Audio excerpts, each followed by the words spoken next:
When you're working with artificial intelligence, it's actually about what is it you want to be true to. And for me, I've been harping on quite a long time now about how we need to make sure AI is something that doesn't just advance our human capabilities and things like empathy and our critical thinking and so on. It's about making sure AI is not human centric, but humanity centric.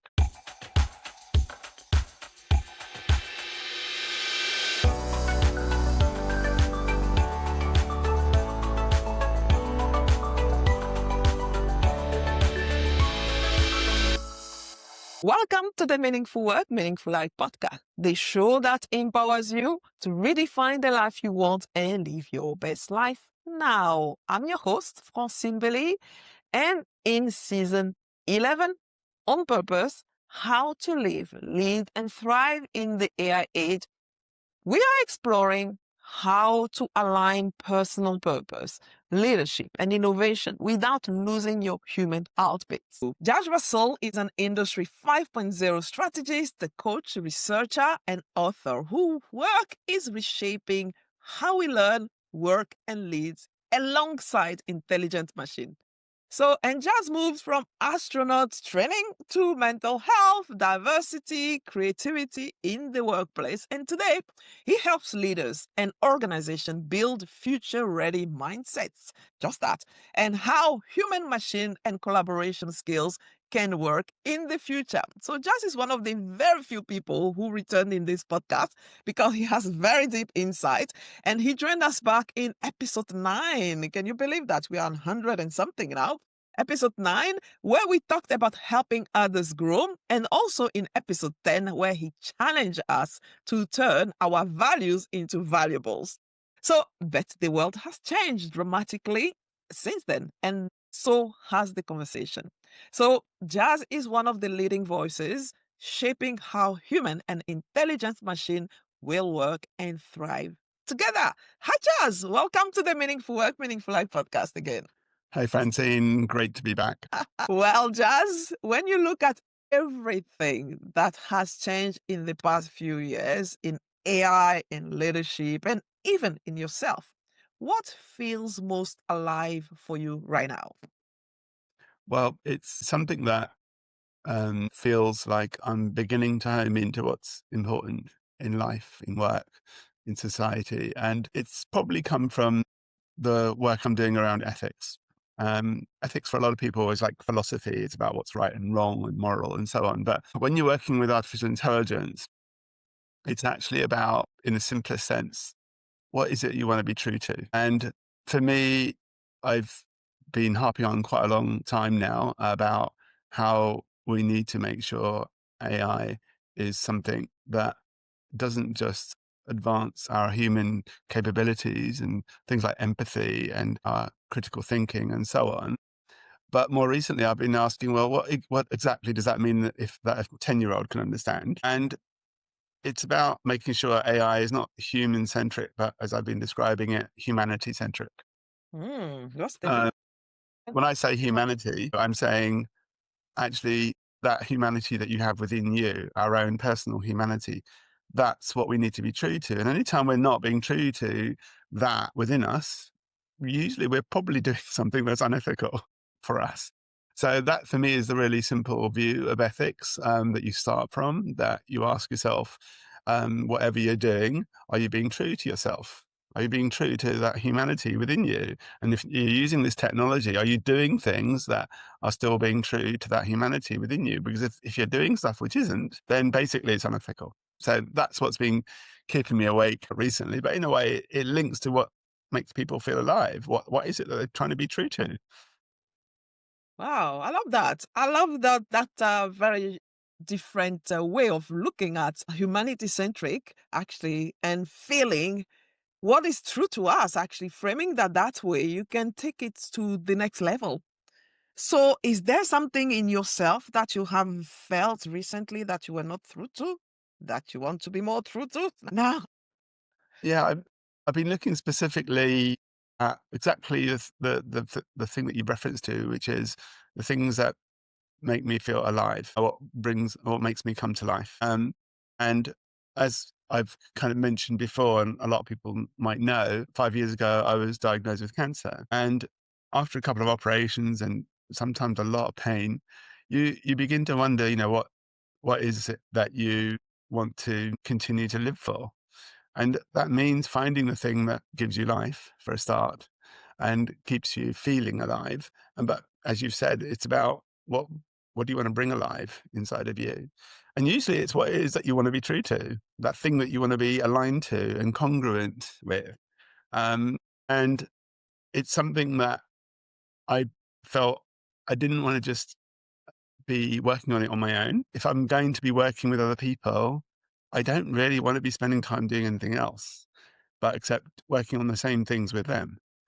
And it doesn't matter whether they're a client, a coaching client, whether I'm working with an organization or in my role in the technology advisory body for the UK government that advises the government on policy to do with technology and with inclusion, those kind of things. Whichever area I'm going in, if it's not an extension of what's true inside of myself, I'm probably doing something which is not sustaining what brings me to life, what makes me feel alive. And I'm slowly dying in that case. And that's something I don't want to be doing. I can't afford to do anything which is taking me towards death. Now, that sounds a bit morbid, but the opposite side of it is you end up doing things that are true for you and things that are going to keep you feeling alive and that's going to keep sustaining your desire to keep going in what you're doing. So we all need that. We all need something to live for. And that's what I live for. What exactly is it that you're living for? You want to work with others, but for what? For what purpose? What kind of what is that thing that you really want to live for? We always say that when you are close to your deathbed, what are you going to regret not having done? So for you, what that is?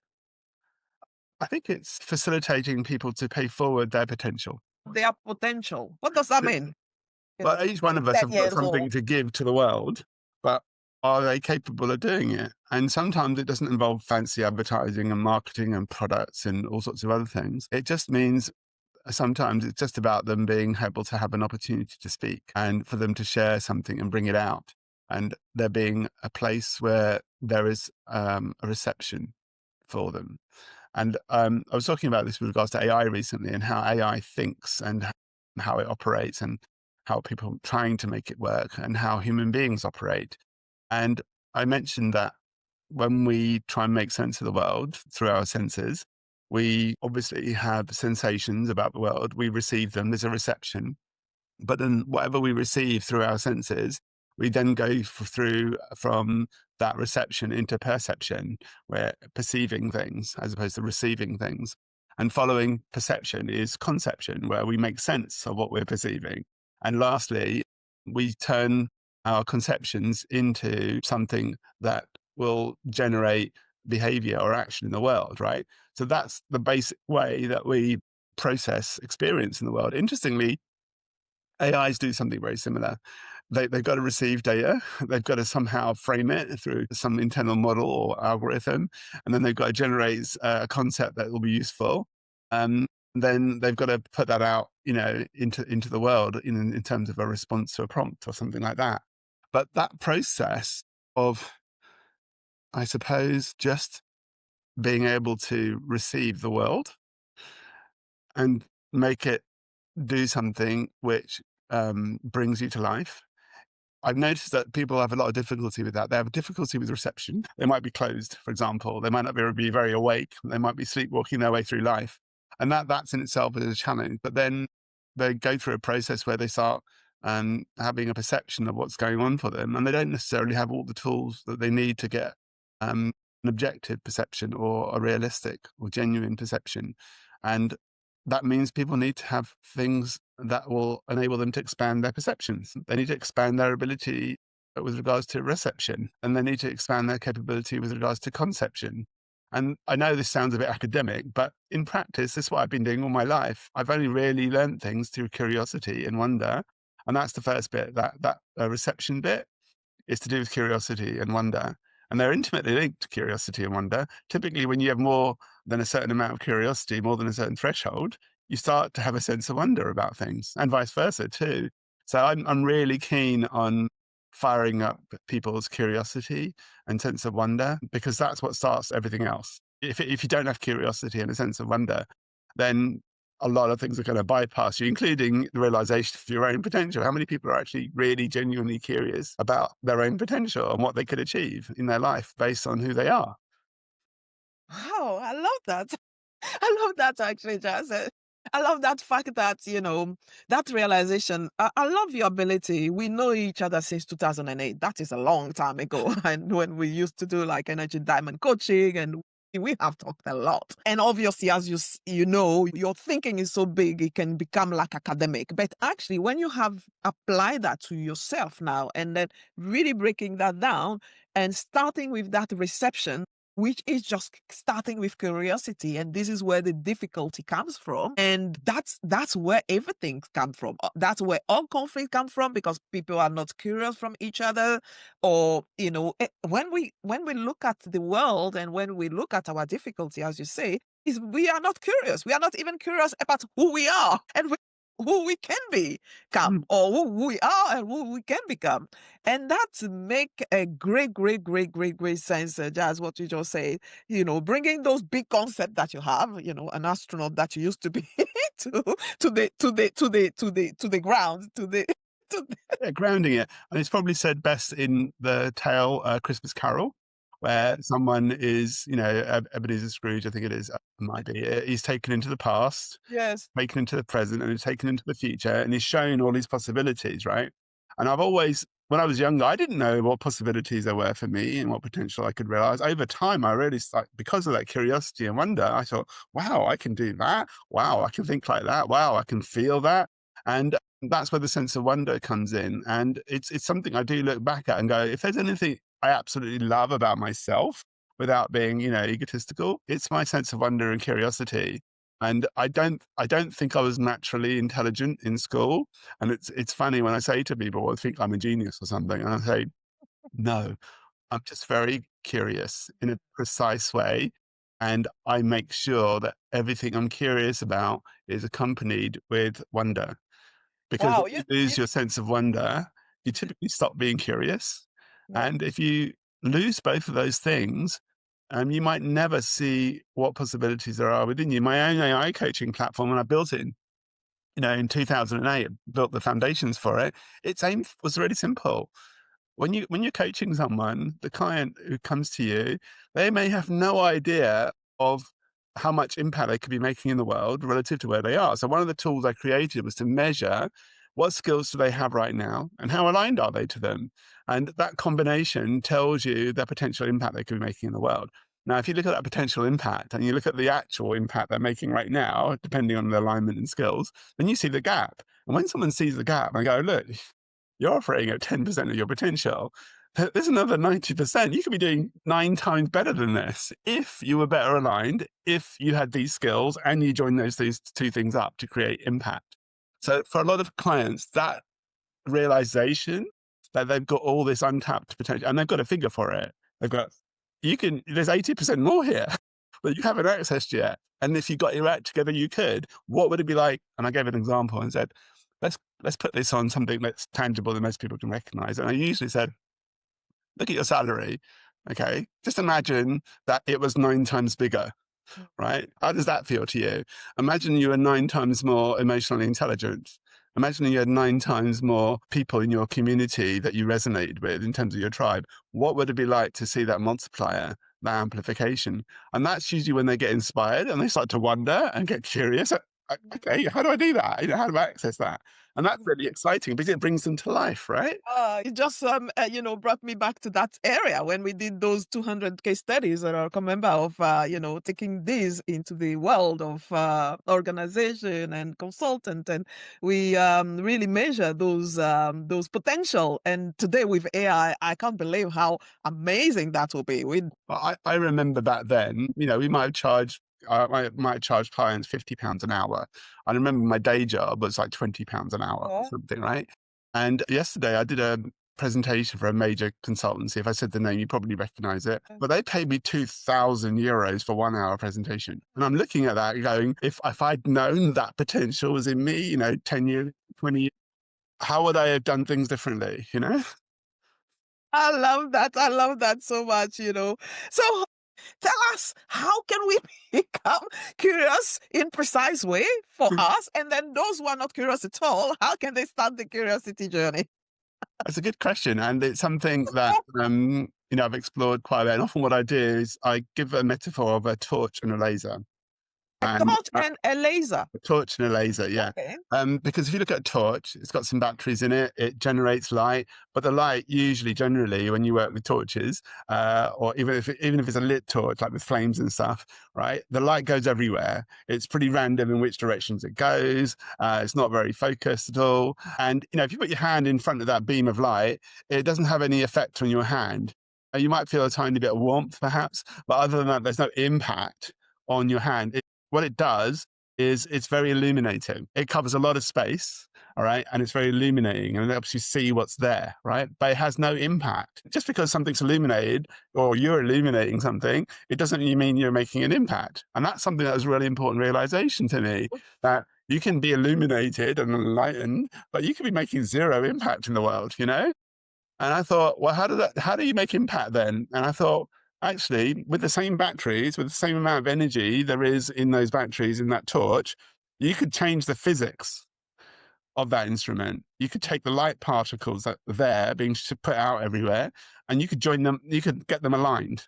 You could get them moving together in a coherent way where they also have a kind of resonance to them, if you like. And this is how a laser works. A laser gets all the particles of light to move together in synchrony and gets them aligned as well, and not just moving together.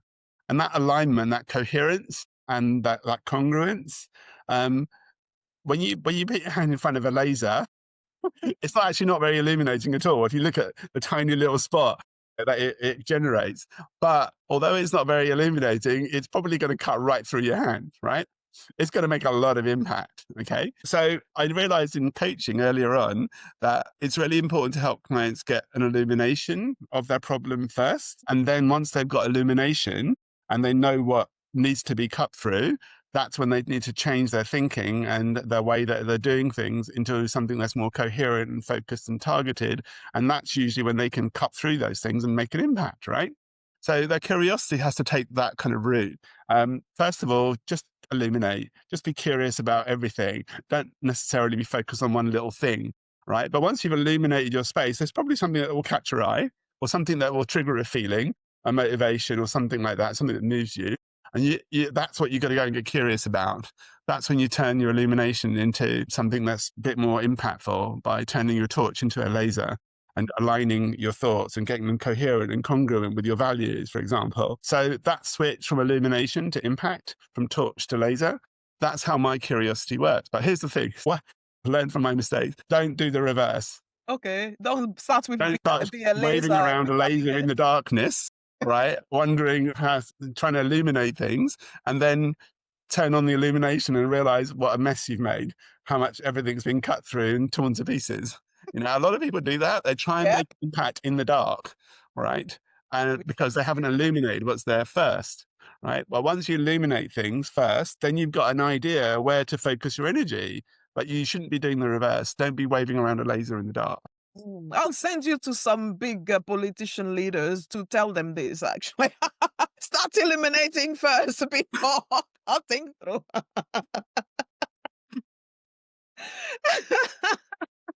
Well, Jazz, this is fabulous, to really break this down and really break that down at the ground level so then people can understand really the difference and actually also how they can start this curiosity journey, right?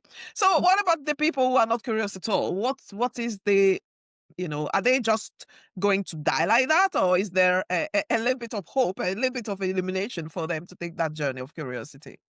Well, if there's got to be a reason why you're illuminating things and why you're trying to make an impact, why you're trying to cut through things.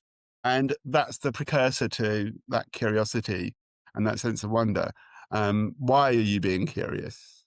Why are you wondering about that? People do use those words. They say, I'm wondering about this. I'm wondering what happens if I do this, right? I'm curious to see if this unfolds in this particular. They use the language all the time. And it's usually because there's an intent behind it. There's some kind of intention. And in the last year, although I've been conscious of it for many, many years, I put three dots together and joined them up.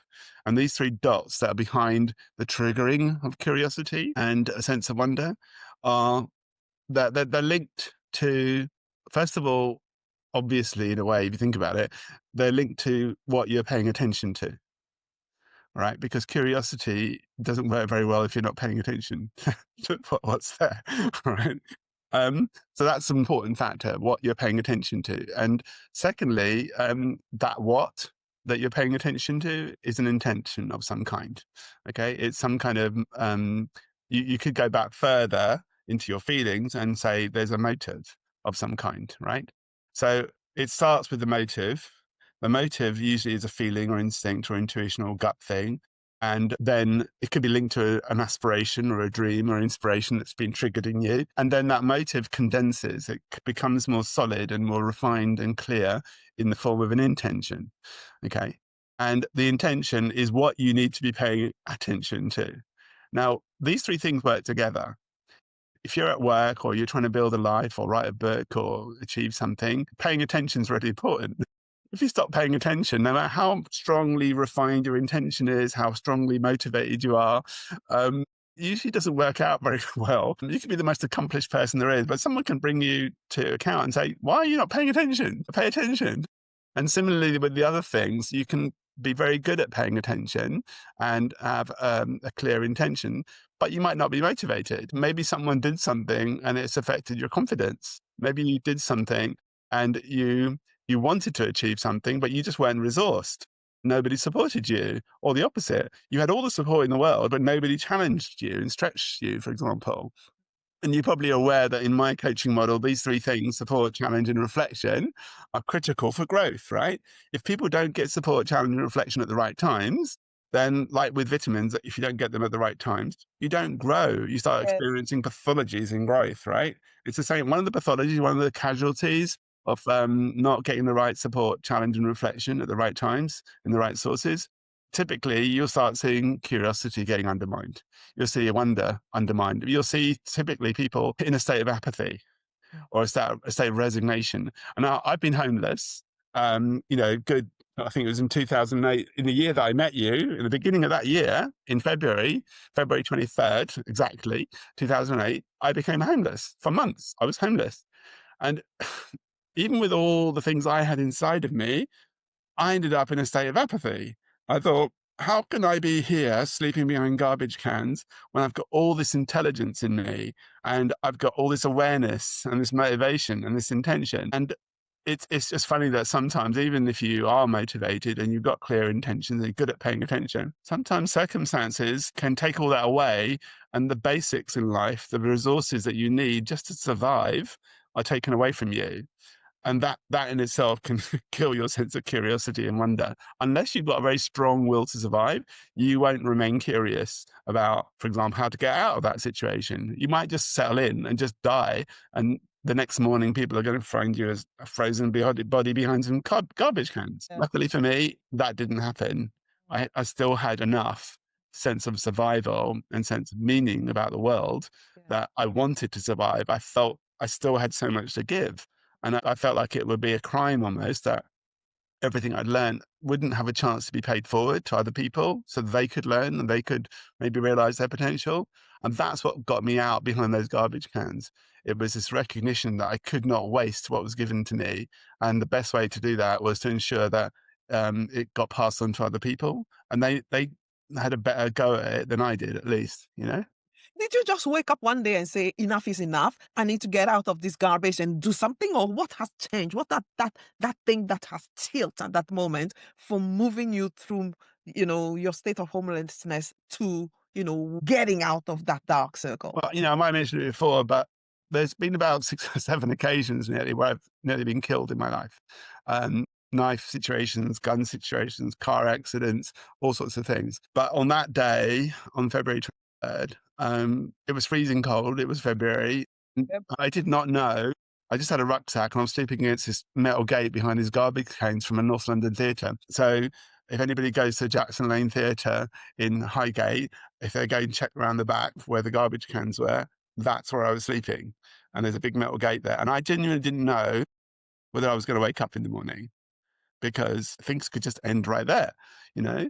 But just before I did fall asleep, you kind of have a reckoning with yourself in those situations that when you lose everything on the outside, what's funny is the universe still lets you see that you still have something on the inside. And then usually what you're left with in those situations is you're still left with the truth about your life and who you are. That there's some things that are inescapable, you can't lose. You can only ever reconnect with.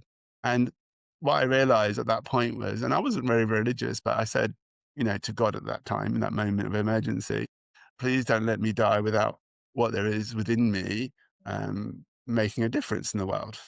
And it made me realize something, which was that um, usually when you're close to death, and with the cancer that came up 5 years ago, again, you're reminded, this is death and this is life. What do you want to work on?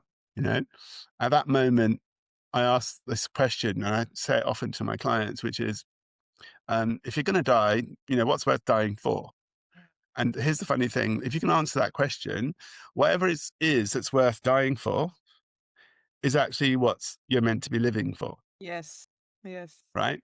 And it's something, when death is a constant in your life, it's a question that you ask every single day, right? What's worth living for today, right?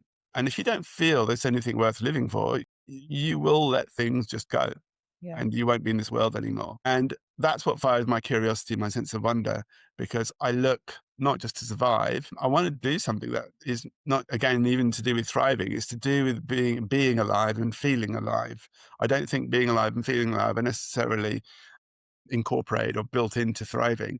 And when I ask that question, what's worth living for, I have to find what is it that brings me life, because whatever it is that brings me life, that's going to help me live for something, right? And at that moment, what was that answer when you saw what was worth living for? What was your answer? And then you thought, let's fight for it. And well, I knew how much more I could do with my mind. I knew how much more I could do with my heart. And I knew how much more I could do if I joined the two of them up together with decent technology, decent support, and all sorts of other things. And what came up for me in terms of what was worth living for was that simple fact that if I could help other people see how much more potential they had untapped, and I could give them a figure, if I could show them, say, look, this is your life right now, but here are all your possibilities. If you get your act together, here are all your possibilities, not just for you, but here are all the knock-on effects that you're going to have on other people and the effects they're going to have on other people. And I thought, I want to be that match that's lit in a dark room. When you light a match in a dark room, got a lot of people in it, people turn their heads. Typically, people who are looking for the light, they'll turn their heads towards the light, right? And if they've got a match of their own and they haven't lit, they can join up with yours. That little tiny light that you have, they can join up theirs with yours. And in that tiny moment where they do that, that your light isn't stolen from you towards that person. In fact, your light is added to when that happens. And for a moment, your own flame becomes a little bit brighter. And now that person has their own light. Yeah. They can light up somebody else. They can start a bonfire. They can illuminate the whole world, right? And it all came from that tiny little match in the darkness. So I wanted to be that little tiny match in the darkness. And Wow. I thought, I can do this. I can help people illuminate themselves. I don't need to be around for it. I just need to give them something that enables them to do that and maybe pay it forward and hopefully light up the whole world. And it wasn't, it's a kind of a cheesy kind of dream, if you like, or aspiration, but it comes from a place of desire to just bring life and light, I guess, to the world. It's part of feeling alive, bringing light into the world and illuminating people. But ultimately, you don't want it to be all illumination, as I said.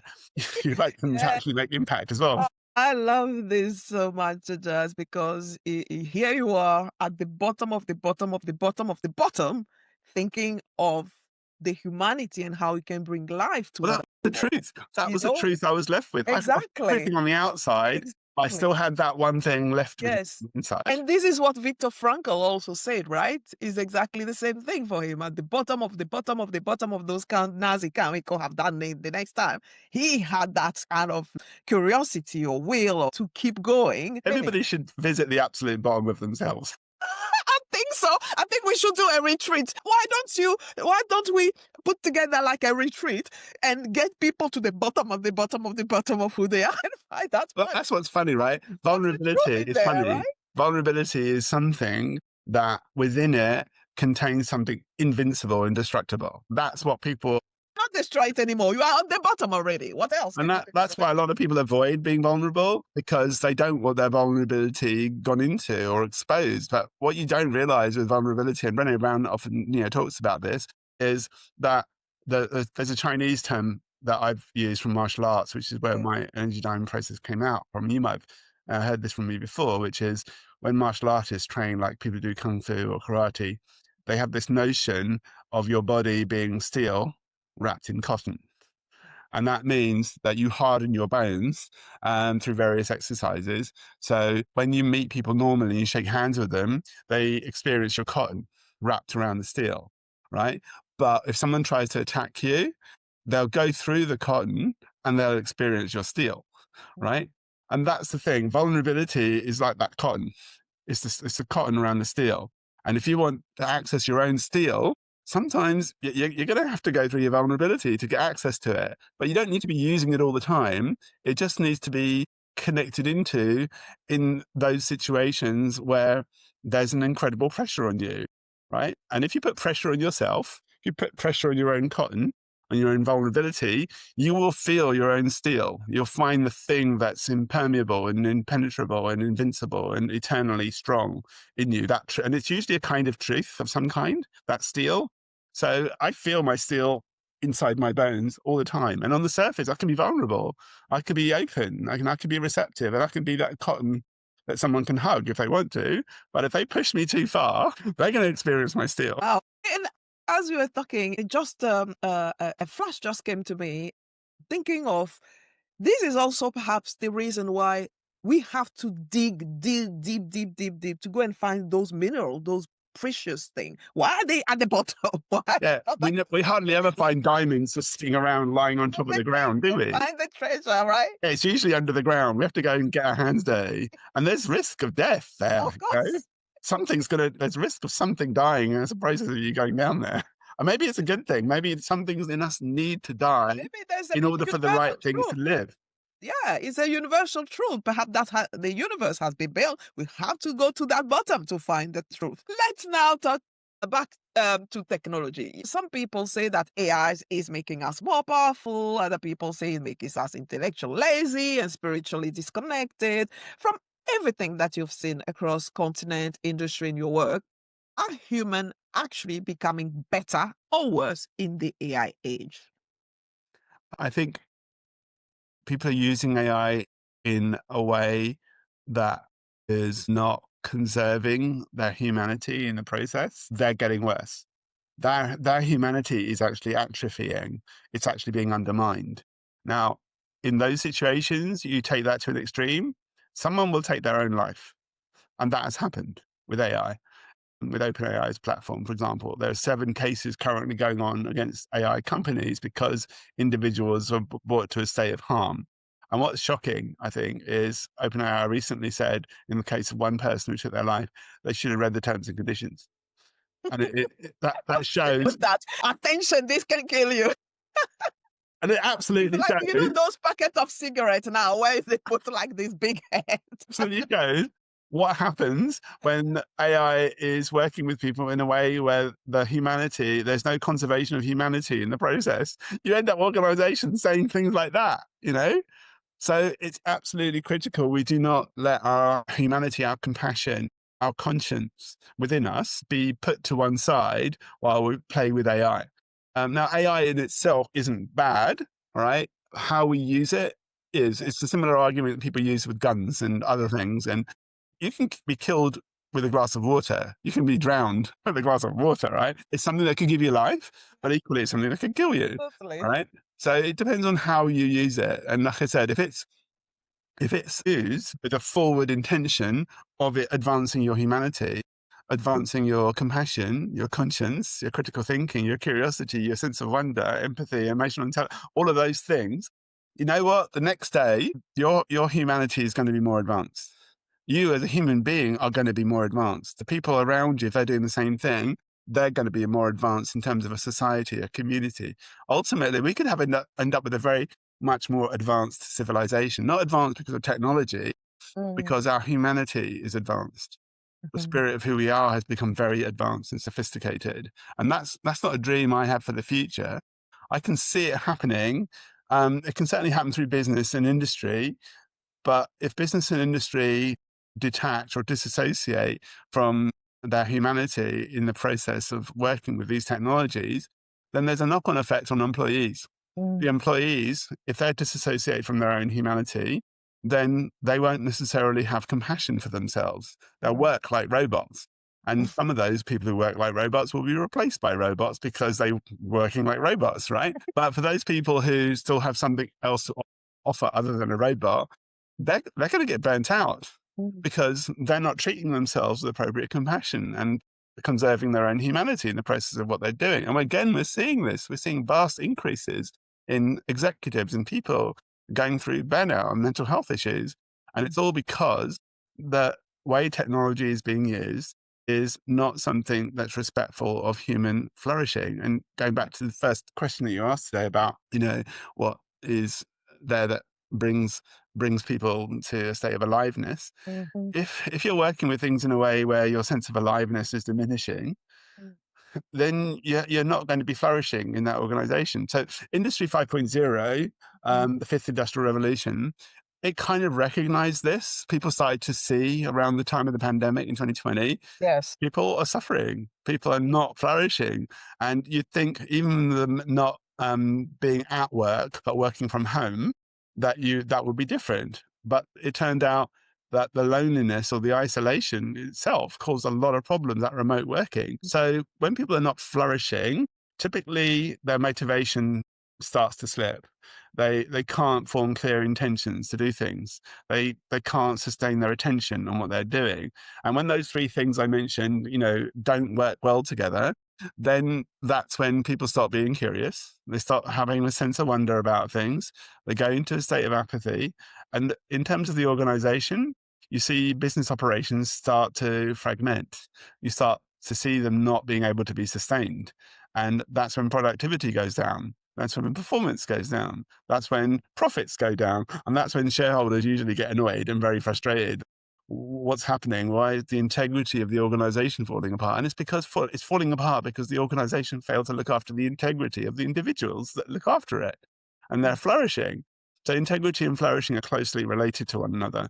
If you want people to be good workers and have integrity in their business operations, then you need to resource those workers with, a live, ongoing experience of, feeling alive in what they do and flourishing. And there's a technical term for it in HR speak.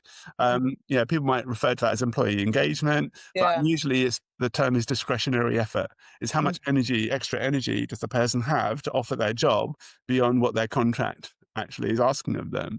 And mm, if they feel they're flourishing and they're coming to life in their job, they're going to put in the extra effort to do things. They will. But if they don't feel that, they're just going to say, you know what? It's 5 o'clock. I'm going home. mm.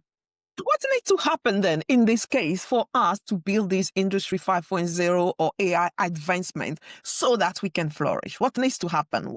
Because we are still at the beginning, so we can still shape the industry and shape the way we want to do or go with AI. What are some ideas that, There's three you key know, things. yeah.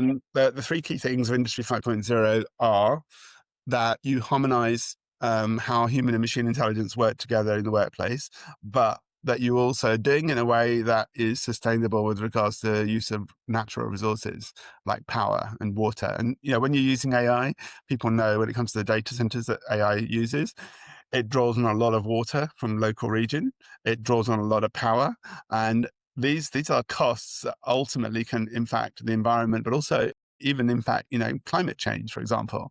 So these external environmental factors certainly need to be worked with in more sustainable ways. So part of Industry 5.0 is that in future, industries, businesses must do things in a way which exercise conservation of energy such that there isn't a negative impact on the environment, right?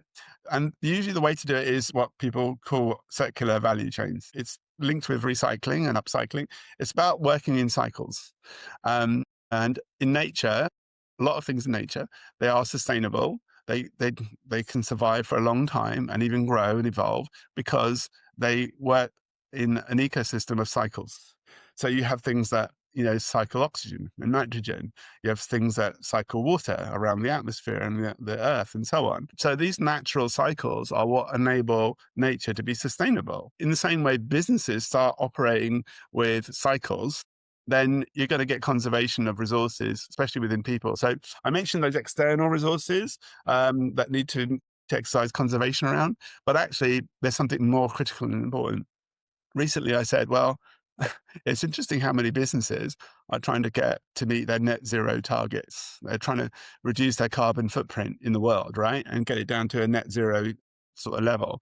And I wondered, why is it that more people are not engaging in those kind of activities beyond just doing recycling and those kind of things? And I thought, there must be something that's the equivalent impact that carbon has on the atmosphere in terms of warming up the planet and those kind of things. There must be something the equivalent of that on inside of people, on their inner environments and their inner climate. And I bet that's what's preventing this not being sensed and worked with by people generally. And I thought, what could they be? What are those inner factors that are leading to this situation? And what's the equivalent of a carbon footprint inside of a person, inside their mind, for example, that's leading to their temperature going up all over the place and What did you find out? What is that thing? Tell us. Well, first of all, I thought, well, what is it that we want to preserve and conserve? And those things I mentioned to you earlier about motivation, intention, attention, they're the things that we want to conserve. They're the things that we want to preserve. So the next question to ask is, well, what is it that could undermine those things? What's the equivalent of carbon that could alter the internal environment and start undermining motivation, intention, attention? And I thought, something that's increasingly the case now being noticed is emotional toxicity, right? So in workplaces, people use the term toxic workplace, right? They talk about toxic people and how it just does not make them feel they want to work there and, give the best of themselves. So one of those factors is emotional toxicity. People who have not brought closure to their past and their baggage and all sorts of issues that they carry, eventually that baggage starts to rot inside of them. And it starts to become toxic and it spills out to other people and their kind of relationships, right? So whether it shows up as narcissism, whether it shows up as people being sociopathic or misogynistic, these are all examples of emotional toxicity in the workplace. And they can affect people's motivation. They can affect their intention and their ability to pay attention to their job, right? So that's one thing.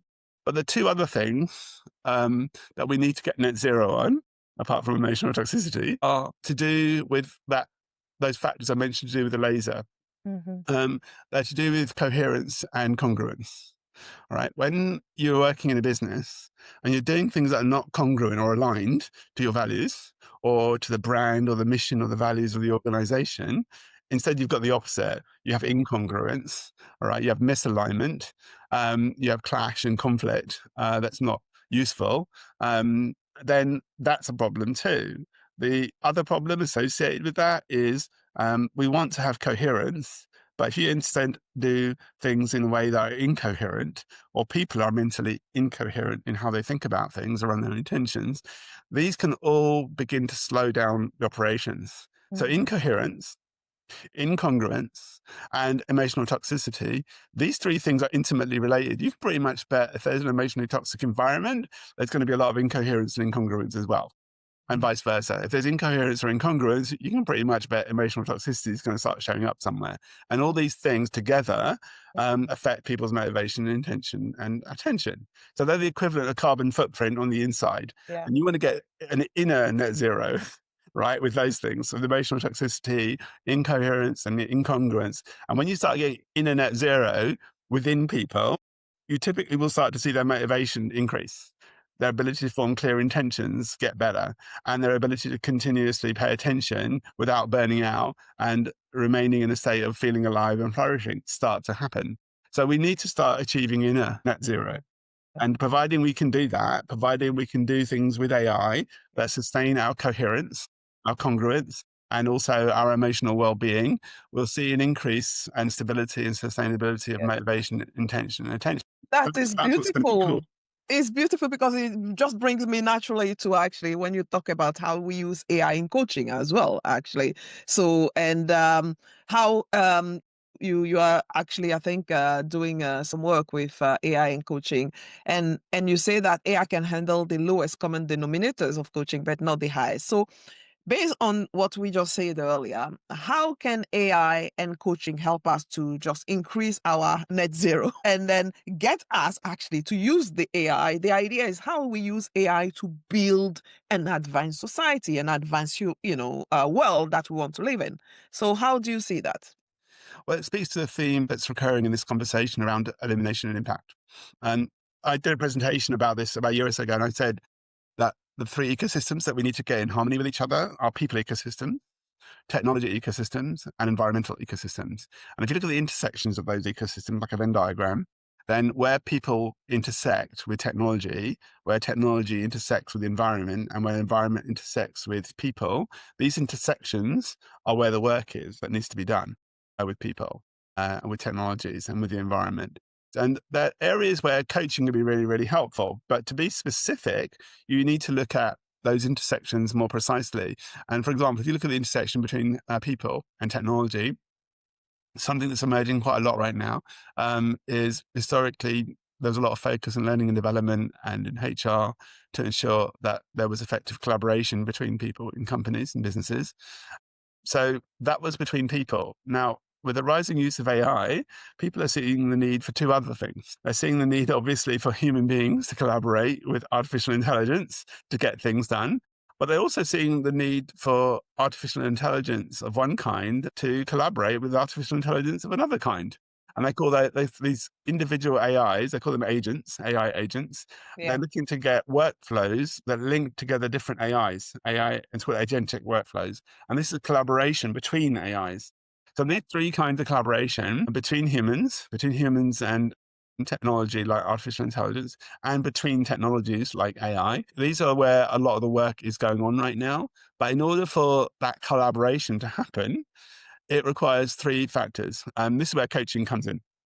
So in order for the collaboration to happen, people need to learn.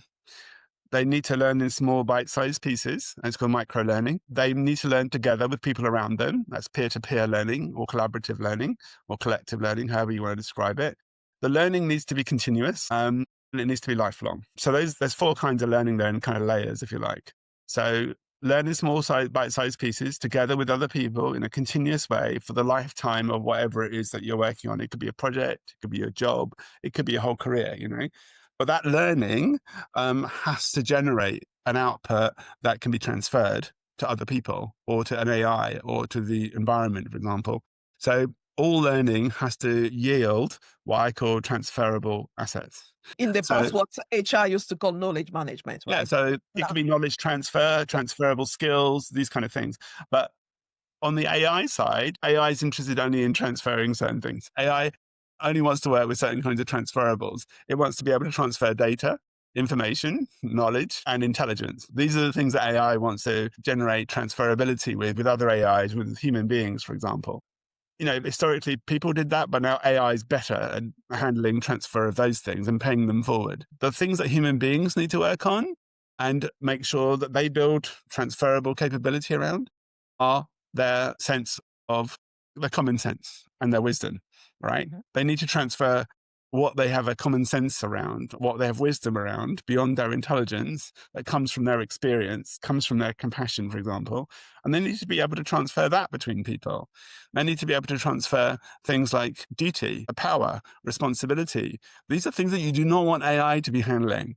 If there's a duty of care that needs to be carried out to employees, or there's authority or power or decision-making sort of factors, these are often things you want only the human beings to be dealing with. You do not want to be handing over responsibility or You accountability. don't want to say, oh, AI decides what you do with those two people. I'm Yeah. just going to Transfer leave it. that stuff and let the human beings transfer power, Yeah. transfer duty of care.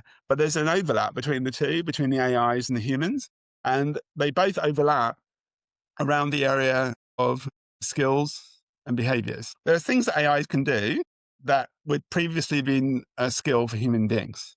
All right. And then there are behaviors that human beings previously would have been the only ones engaged with, but now AI also works with too.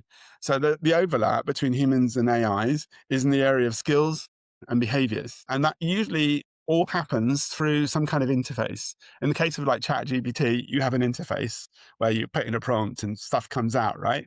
In the case of other technologies, there's going to be an interface across which this interaction happens between human beings and AIs, which usually, cultivates or works on some kind of skill or some kind of behavior.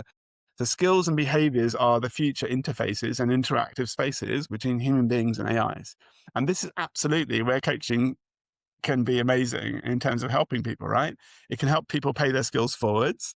It can help them change their behaviors to ones that are more empowering, that maintain their motivation, intentions, and attention, for example. We were talking earlier about drilling down, right? When you drill down into the relationships between humans and AIs in the future and also the environment, this is where you come to.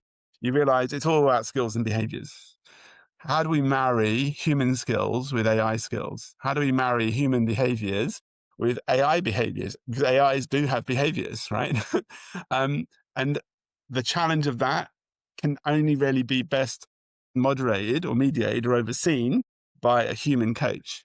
So I'll just say one last thing that people have a concern about, which is coaches are worried about AIs replacing their jobs. Yeah. And I've said, look, ask yourself this question. Would you, as a client of coaching, would you be willing to be coached by someone who themselves has never been coached? Let's say they've been trained, they've got a lot of knowledge about coaching, all right, and they've watched a lot of other people, but they themselves have never actually been coached. And they themselves have never actually coached a person and gone through some sessions. All right. Then they haven't even been supervised. Right. Would you be willing to get coaching from that kind of person? And most people will say, no, I want someone who's got experience, someone who's gone through kind of some supervision process, and someone who isn't just relying on their training and knowledge and through a book or watching videos, but they've actually worked with real people in real sessions. I would like that. Now, here's the thing. It's exactly the same situation. It's received a lot of training. It's received a lot of knowledge, but ask yourself, how many people have actually coached an AI? Has the AI itself had any coaching session? It's been trained, yes, but has it received coaching? For example, has a coach sat down with the AI and said, what's the challenge you've got today? Where do you need help? How can you improve? Nobody does that. They train it, they give it knowledge, but they don't take it through a process of growth and development in the way that we would do when we're coaching a human being. And it certainly hasn't been supervised. All right. So when you realize this, there's an important outcome. In the future, the people who are probably going to be paid the most money are the people who are going to coach the AIs. Not AIs coaching humans will be the concern. The biggest need will be for actual human coaches to coach AIs in order for them to function well. And if AIs need coaching, and they also need therapy too, by the way, because they go through anxiety and all sorts of things too, then therapists are going to, together with coaches, probably be some of the highest paid individuals in the world in the future. So just consider that. Consider the fact that our jobs actually are pretty secure because AIs are going to need coaching and it's going to need human coaches to do the job, right? And human coaching who know how to coach them as well, obviously. Exactly. The Yeah. skills to coach them in an effective way. So I'm flipping the script there. Instead of replacing your jobs, actually it's going to lead to more jobs. You should pray to have more AI so you can have more job. That's what's funny. People are worried. I'm going, no, you should be looking forward to this. You're going to be coaching AI. Well, that's so fun. That's great distinction. You also written about automation bias as well. So let's talk about a bit briefly about automation AI and risk of also over relying on AI, especially in coaching and mental health contexts. Can you tell us more about that? Okay, so the phrase I've used with regards to this was arguing against this principle a lot of people have been using when it comes to automation and getting AI to do everything. And their get out clause is, oh, well, we'll make sure there's a human in the loop. Right. We'll have someone actually overseeing everything the AI is doing and making sure it's not doing anything that's taking us into areas of risk or crossing boundaries, all that kind of stuff, right? But here's the thing: you're an AI having to look after, sorry, you're a human being, and you're having to look after an AI's loop. You're a human in an AI loop. And I've been looking at it and going, hold on a moment. Shouldn't it be the other way around? Shouldn't the AIs be in our loop and looking after what we're doing so that we've got more time to focus on important things, for example? And I've had to switch it and say, for a start, we need to start thinking about operations, design of strategy, where we don't have humans in an AI loop, but we need to look at our own loop that we have and get AIs to come into it, right? And start improving and refining and making things more effective in terms of what we're doing. So we don't want a human in an AI loop. We want an AI in a human loop. Actually, that's what we need. And more specifically, what we need is for the AI to come in and help with what loops us all together. And what loops us all together is our humanity, right? So AI has to be there in service to our humanity. It's the one thing that connects us all.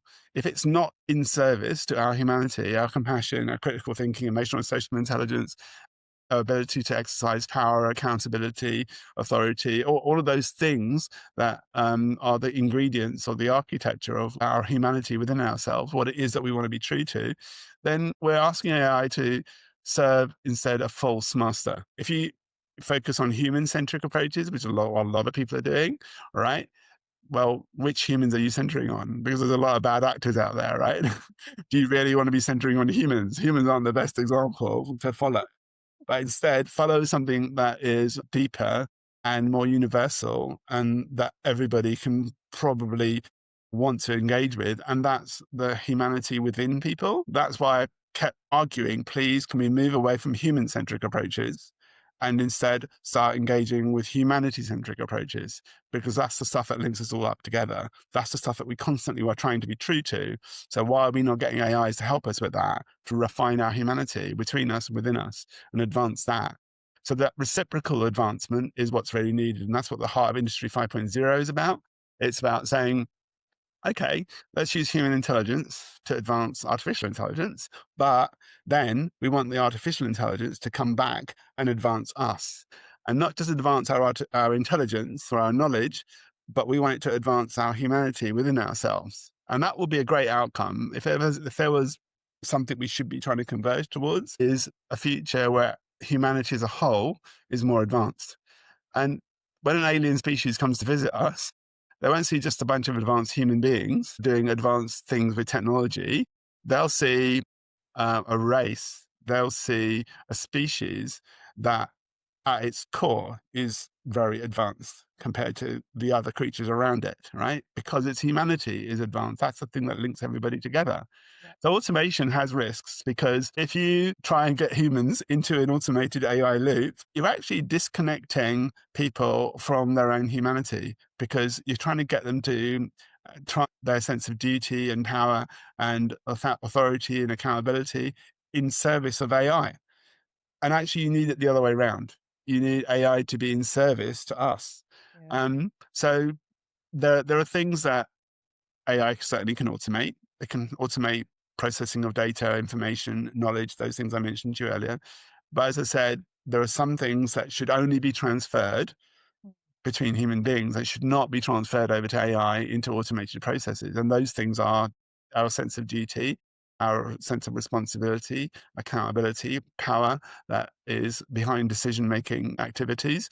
All of these things should not be automated, because the moment you start automating power and decision-making and duty of care and responsibility, accountability, that's when, especially when AIs hallucinate, that's not going to go into That some is not very even higher than controllable that. territory. Yeah, so this is definitely some desirable world that we want to see. However, you know how at the moment organizations, countries, and all those big people who are investing heavily in AI are going through an AI race, AI arm race. So that means what? That means that everybody is trying to compete to whoever is going to. And I don't know, how this kind of thinking, or they are not thinking obviously about how AI is going to serve humanity, as you are thinking in those who are developing, but much more like how can we outsource everything to AI so then we don't have to employ humans. So I'm just caricaturing things.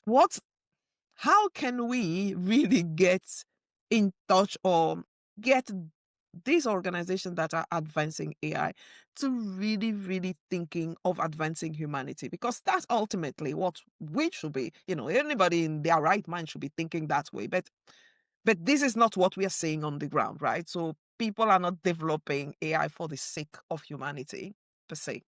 What is that kind of, thinking or advice or steps that we have to take to really move towards AI advancing humanity versus, you know, being It the it might strongest not be up to country the who is companies. AI first and then coming before the next country or the next organization? What was fascinating is in this last week, Australia has banned the use of social media for children under the age of Yes, 15, I've right? seen that. That's huge. That's absolutely huge. Now you got to ask, why does a national government like Australia take such a blanket move and say, you know what, that's it. We're not having children exposed to the kind of harms that social media is, obviously generate. Now, obviously, it's got a lot of benefits too. And I've argued against this on both sides. And I've said, look, on the one side, we know because of cyberbullying and a whole bunch of other factors that have led to social media causing more harm to young people than good. Then there's the other side of it, which is, well, thanks to social media, young people have been able to connect to each other and be able to connect to a wider world and see more things that they might not have otherwise been able to see. Yes, some of those things are harmful, but many of those things are also educational. They're actually enlightening. They're things that could help those children to mature as well, right? So it might be the fact that there comes a point when governments and international organizations just say no. And we've seen this with the EU. We've seen this with the Australian government, certainly. I've been working with the technology advisory body for the UK government. And there's something interesting that's emerging recently that links to where we might need to rethink things at a government level, at a policy level that's eventually trickles down to those organizations. And this is again something that a lot of people are conscious of, and that is digital inclusion and digital poverty, where some people have access to technologies like the internet or AI, and other people don't. All right, and sometimes even when people have access, it's not fair in terms of access. Say you've got an internet connection and someone's got 100 megabit broadband connection and someone else has got, a 1 megabit connection. It limits what they're going to be able to have access to, right? So digital poverty and digital inclusion are challenges the government's trying to overcome.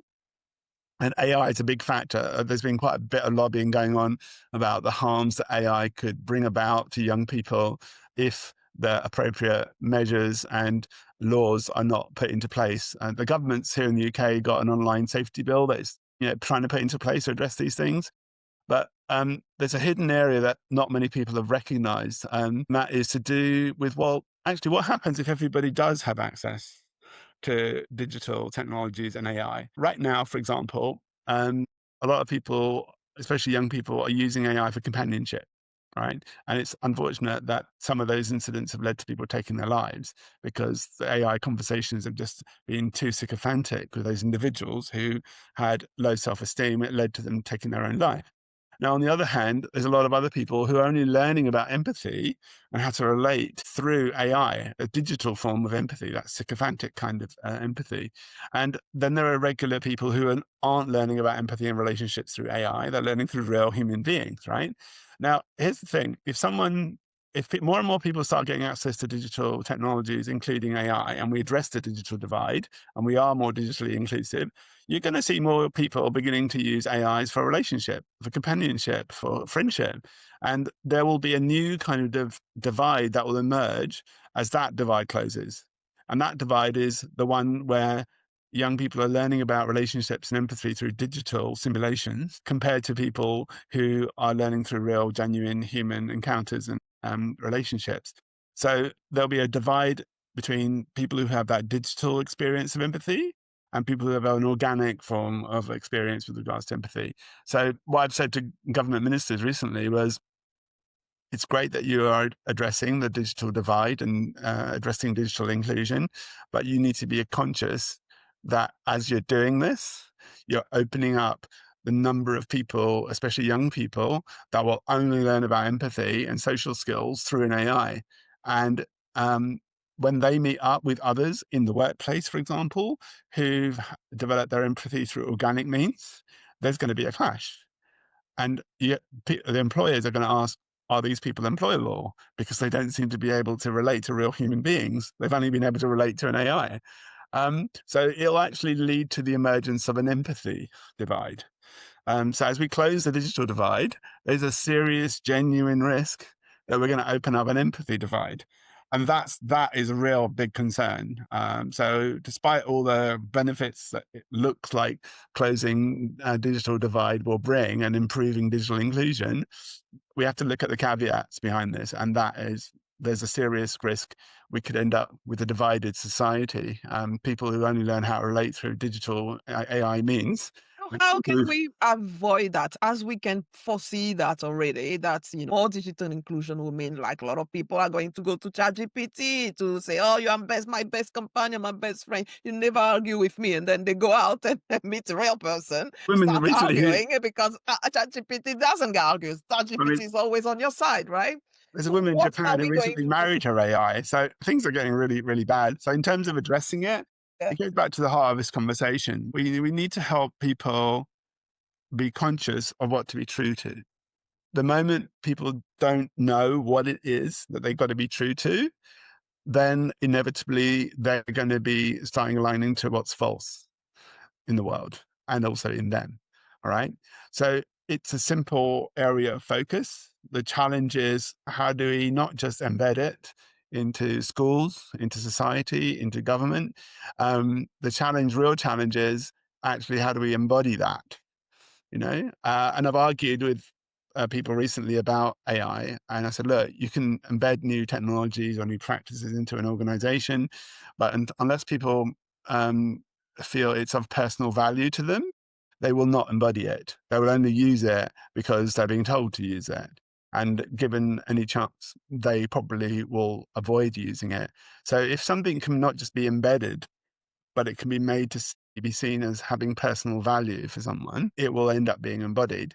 And that's the challenge that I've got to put a briefing together for ministers around this, which is, how do we ensure that young people in using technologies stay true to the humanity within themselves, and that the AI does not draw them away from that humanity or undermines it through actually capitalizing on their low self-esteem and trying to make that young person stick around and use the platform longer and longer, because that's been evidenced as being the agenda for social media platforms, but also for AI platforms. They're trying to keep people online, continuing to use the tool beyond the point where it's actually respectful of that person's humanity, especially causing addiction problems and dependencies, all those kind of things. So these are known issues, but young people need to be educated around that. And one of the panels I was on recently is about educational technology. And there's another panel associated with, which is to do with safety in school and online safety, for example. So the government's trying to look at how can we include these kinds of development as part of those programs that children go through in school. They've got to learn about sex education. They've got to learn about online safety. Now, as part of that, they're learning about cyberbullying, for example. There's so many risks So children need to help learn us, about. human in AI age. Is the new skill to learn. Oh, wow, Jazz, it has been a really fabulous conversation. But before we finish, we have touched on so many things that I'm sure that our listeners will really, really love and delve into even further. But let's go through some rapid fire hot seat. I'm going to ask you a question. You respond very briefly. What Okay. is one belief you have outgrown? That I could just sit on my behind and meditate and the whole world will get better. Really? It doesn't work like that? No, I have to get up and do stuff. I have to work with people to make the world different. Okay, that's great. What is one fear you still navigate in this AI age? Being heard. Okay. The right things being heard. I should say, right people being heard. and humanity having a voice, and not AI's voice being louder than the voice of humanity within us. That's cool. So one value you will defend at all costs. I feel it's the curiosity that ensures what we do with people is going to maintain and conserve respect and dignity for us. So when people don't have the capacity or capability or authority or even to uh, work in a way that respects their humanity, that's usually when things go wrong. So if I see someone not being able to stay in touch with their humanity, and I see them being drawn away from it for the sake of, metrics on a platform or some kind of, policy of a government, it will be a form of injustice. And that injustice is something that is being noticed more and more. So it's something I would absolutely fight for. And it's a sort of thing I know I risk I risk my life. I potentially could risk my life for, because if you're taking away someone's humanity, you're probably taking away what ultimately makes them feel alive. And you're basically killing them. And that's an injustice. Cool. Yes. I thought education would be enough for me to get on in the world, a decent job and so on. And looking back now, I'm seeing that actually you need to spend more time outside of yourself than inside of yourself in order for you to make the most of what's inside of yourself. And like I said, just sitting there contemplating the universe through my navel or meditating, all right, that can help, providing you get supervision and mentoring and guidance along the way. But otherwise, you have to go and learn from real people. You have to learn from real situations. And the more lived experience you have of the world, the more substance you have, that you've acquired, the more you can sculpt yourself into somebody. If you don't have sufficient lived experience or substance of life, then there's nothing to get a grip on. There's nothing to sculpt or shape into anything. So, yeah, I think if I'd been told when I was younger, you need to go out a bit more in the world. Okay. So how do you personally stay on purpose, Jazz? Give us a Separately from maintaining my sense of curiosity and wonder by connecting into what I know I want to live for, actually listening to other people's challenges with regards to their growth, the potential that they're trying to get access to, leads me to hear for dissonance in them. Because wherever there's dissonance, there's a lack of resonance. And usually, if there's a lack of resonance, there's a lack of that person feeling alive and being brought to life. So it's something I've got to build up a real strong radar for. It could be in someone's tone of voice. It could be in them just sighing as a kind of resignation that they just can't get past something. But it's just listening for dissonance, I think. It's one of the most useful things to be curious about. That's curious what that person just did. That feels like there's some life missing there. But like some life has been taken away from them in that space. Something's been drained from them. And you want to help as a matter of compassion to help restore that. Yeah, okay. So tell me, if you could whisper one message into the ear of someone who feels overwhelmed right now by change, by AI, by uncertainty, what would you want them to remember about their purpose in this new era we are stepping in? Um, I think it's linked to what's unnecessary. If you remove what's unnecessary, you're going to be left with what's necessary. Say it again? If you remove what's unnecessary, Yeah. then you're going to be left with only what's necessary. Okay.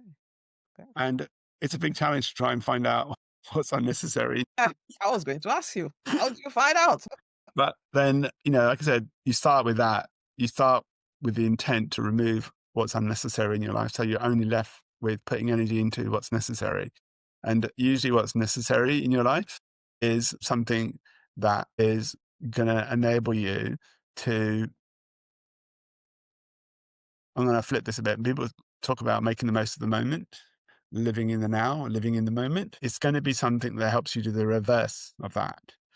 It's not going to help you live in the moment. It's going to help the moment live in you and live through you. And being open to the moment, being in a state of reception with it, so what it has to offer can move through you, is what's going to enable that to happen. It's going to enable you to discover what's necessary. But if you keep getting in the way of the moment because you're living in the moment, you're literally in the moment, you're in the way of the moment, then whatever's in the moment isn't going to be able to come through because you're blocking it. You need to be open and allow for what's in the moment to move through you. So that phrase, instead of living in the moment, let the moment live in you, it's through that you'll discover what's needed. And I've had a long-standing belief, and it's a simple, powerful driver for how I do everything in each moment. And that is that each moment has all the resources you need to complete the moment. And if you're looking for things that are not with you right now in terms of resources, they're probably not necessary for the moment. Okay. Okay. Yeah, it's a good way of looking at things. It's, if it's not there, it's not there. So you just need to work with what is there, right? That is fabulous. Thank you so much, Jazz, for this beautiful conversation. So tell us, where can our listeners learn more about you and your work? You can go to three places. Go to my LinkedIn profile, linkedin.com/in/Jazz Rasool. That's the first place. Second place is my consultancy, Diamond. Go to energydiamond.com. And a lot of the work that I'm doing around AI with 700 other researchers and professionals around the world is in the AI Coaching Alliance. So go to AIcoachingalliance.com, and you'll find activity related to what I'm doing there. But most of what I do, if you want the latest news and the latest updates of what I'm up to, just checking my LinkedIn profile. I usually post on a daily basis there of things I'm discovering or things that I'm seeing other people doing that are worthwhile and necessary. So check out my LinkedIn profile first. Wonderful, Jazz. Wonderful. Thank you so much for being again in the podcast and all the gems that you've shared with people. And I'm sure that people are going to take 1, 2, 3, 4, 5 more gems in everything that you've shared today. Thank you so much. And I'll Thank you, speak Francine. time again. Bye. Bye-bye. As we come to the end of this conversation with Jazz, I want to slow everything down. Jazz reminded us that the most dangerous outcome of AI isn't job loss or automation. It's inner erosion, the quiet numbing of curiosity, the outsourcing of our judgment, the slow replacement of our aliveness with convenience. He made a crucial distinction, though. Being productive is not the same as being alive. And being human-centered is not the same as being humanity-centered. AI doesn't create inner collapse. It amplifies whatever inner climate already exists. And when people stop flourishing internally, organization collapse externally. Jazz also reminded us of something many of us avoid. Death clarify purpose. When everything external is stripped away, titles, roles, productivity, validation, what remains is truth, responsibility, and untapped potential. Purpose in this sense isn't motivational, it's existential. It's the question, what is worth dying for? And therefore, what is worth living for? So here is your purpose sprint for this week. Take a moment to reflect. What is one place that you are using AI to avoid discomfort or responsibility?